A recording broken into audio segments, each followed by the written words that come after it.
Awesome. Welcome everybody from East Mumbai venue.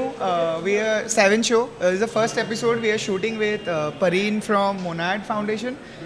He has been a mentor, a guide for us, me and Parth both when we started. Great to have him. Thanks Pareen, for joining and be here. Thanks यार, insane work, great journey and यहाँ तक आना far, doing the whole big event. जब सब बैंगलोर वाले नहीं कर पा रहे हैं, he is doing it and you are with this setup. It's awesome, man. Awesome. So I think Crazy journey. it started with your founder house, which you were really passionate about to build, about helping founders. I think it's starting all the way from Builder's Tribe. From the time I know you personally, it then went to the founder house initiative, and now I think with Monad Foundation also, you are doing a bunch of things there. I'll come to the Monad talks and all a little bit late, but let's talk with the fundamentals. I think the talk which you gave, like the TLDR which I got, that get users and get paying users is the ultimate metric. As being in crypto Web3, we are kind of pampered, or we are kind of overfed with money, grants and everything. I remember a little talk which you gave, back in Founder House, the first edition, that these things will dry up. Everything will be how the traditional Paul Graham model will, flourishes.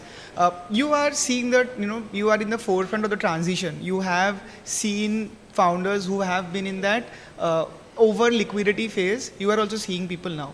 How are you seeing, the applications being changed or the founders' mindset being changed at this moment? So I think we used to say this in 2021 that like 2022 that we are almost in like .com bubble, post .com bubble. It's very easy to say that, but when the bubble bursts, then people realize, oh, fundamentals matter a lot. So earlier there were developers, they were not founders, they were hackers. Right? Eat global hackathons with 300 people sitting in one place, coding for 3 days. None of these products survive. It's not because the products were not good. It's not that they were not talented. It's just because the intention, resilience, grit was missing.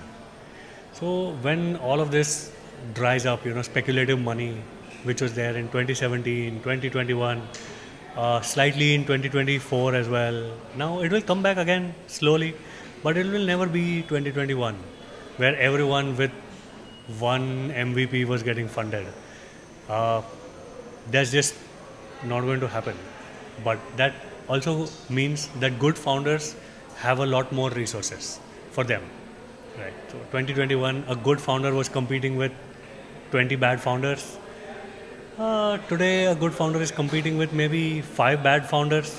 When I say bad founders, doesn't mean bad founders in the sense of their capability, but in the sense of their first is intention, that they don't intend to spend 5-10 years of their life on one problem, one product, or one target segment. They will change. This is hot, they will go to metaverse. Tomorrow, AttentionFi is hot, they will go to AttentionFi. They will do whatever the market feels like it's demanding. But they are usually laggards. Mm-hmm. They can't perceive what's coming 3 years from now, and they just see what's hot on crypto Twitter and they will do it. Some VCs are also laggards, so they will fund them when the market is at peak, when Bitcoin price is rising, market cap is rising. You will like, this AttentionFi is hot, let's fund all AttentionFi startups. But that doesn't last at all. Finally, what happens is that market is sanitized now. Probably this year, ETH Denver was much smaller, which was awesome because everyone who was there, no one was talking about 10x, 100x coins, nothing is happening.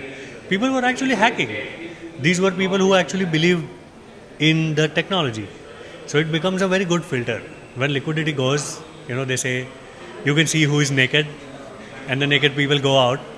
So the people who are actually there for the technology stay, and that's a good filter. What has not changed is that the most gritty, resilient founders are still there in the market. They're still doing what they were doing. There are founders who have been building. This day before yesterday, I talked to a founder who raised like $6 million in peak of the bull market, and he's still building the same product. His product is doing some $150 million of volume. And I'm like, why are you doing this? Why don't you just take the money, shut this down, and go away? Like, I want to solve this problem. And those kind of founders are still there. That's what is beautiful about this. I think that have obviously evolved because us as a space has also evolved. From we were much newbies, we didn't have much data points to function. I think earlier we had that talk that when ETH Global and hackathons like this came, we thought okay, the projects comes from hackathon. But I think one thing you kind of taught, at least in the Indian ecosystem and industry, brought that thing that products are not built by hackers, products are built by founders, and founders are not hackers. Founders are much more beyond that. And I think with Claude coming in and all these vibe coding tools coming in, it is much more inevitable. That building product is not the mode. Distribution, yes, it's a challenge, but I think founders is different. It's something different breed of people. Another thing is about the narrative playing. I want to talk about a bit that in crypto we have seen something is hyped. I will jump on that build, maybe raise some capital and will exit. That's the funnel of how crypto has been. Now there is no big meta. Prediction market, you see 100 prediction markets. Stable coins, same stable coins. Cards. But I think there are hardly I can pick maybe privacy, but the question is how many people, mainly in developing nations, cares about privacy. Now AI is the thing we are trying to merge or overlap with that. I think even Vitalik also gave his talk with the AI space because maybe to sound a little bit relevant, that AI is the thing. But how a founder or a builder who is optimistic, who knows crypto technology and how the benefits it has to offer, has to think now. Is there any playbook that if I have to build in crypto, I have to pick something beyond narratives? I think like we've had a lot of drugs, maybe let's call it that way. Attention is a drug you don't need as a founder before PMF. Like going viral on Twitter and getting million views is not it's good to have, but it's not a necessary condition to achieve PMF. Same with money. Too much money is not needed, frankly. Like having 2 million, 3 million in the bank is not needed for PMF. It was actually not needed even then, but yeah, people were getting, so everyone raised, which is okay, great. People who spent it very well, these companies are still in the market. People who blew it up on yacht parties went away. Third thing is incentives, launching token, giving points, running Zeely campaigns. We've had all these drugs. Now, industry is maturing. There are no drugs here anymore.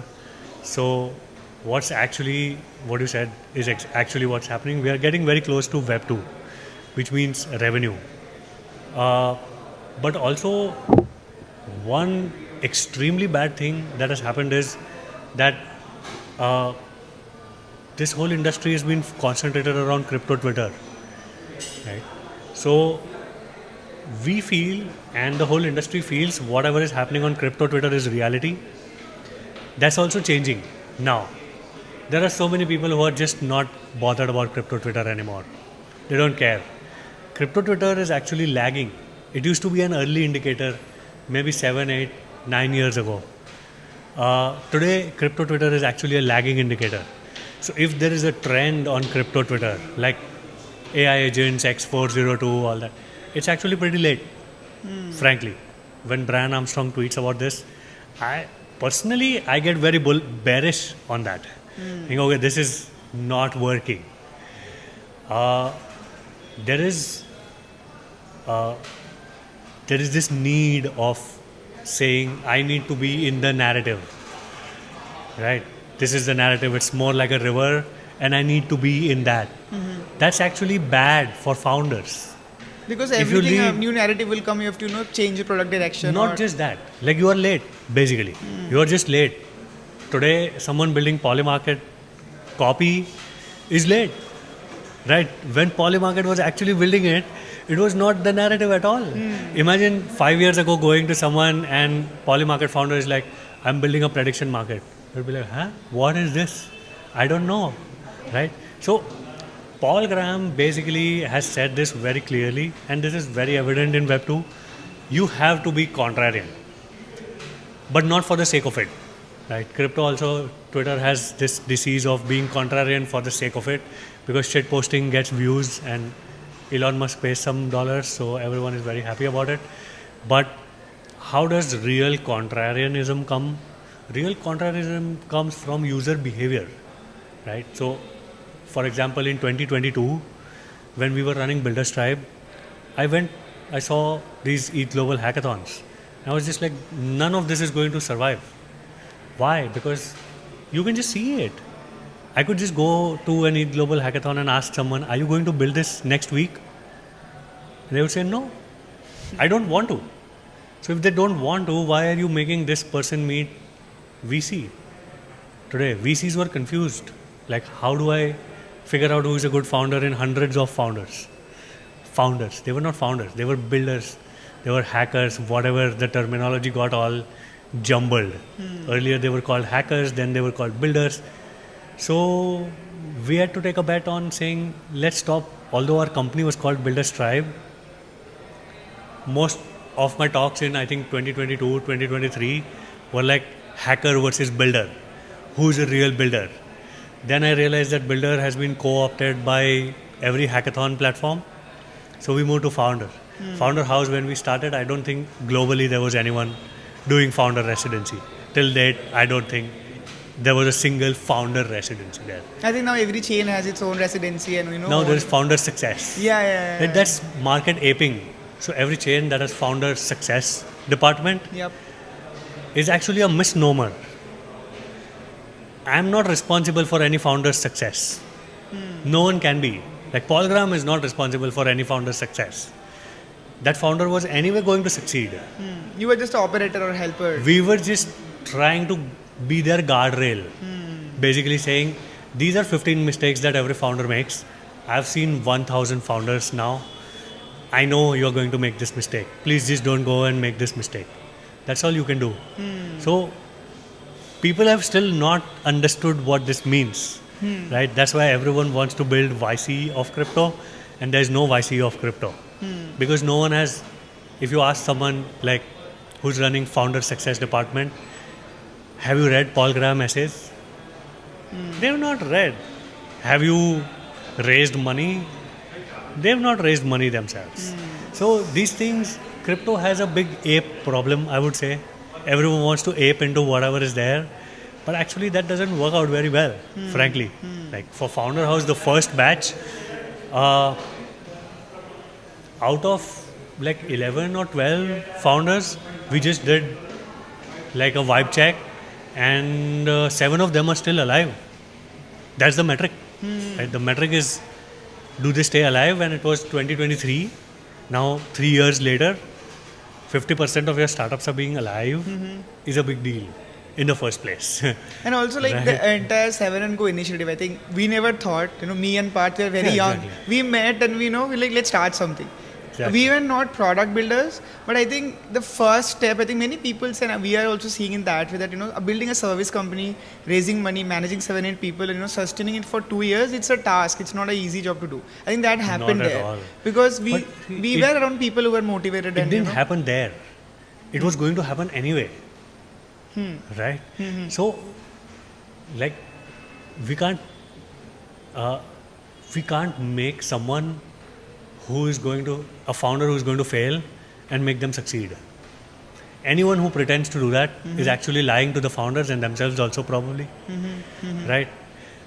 You guys were anyway going to do great work. There's no doubt about that. Right?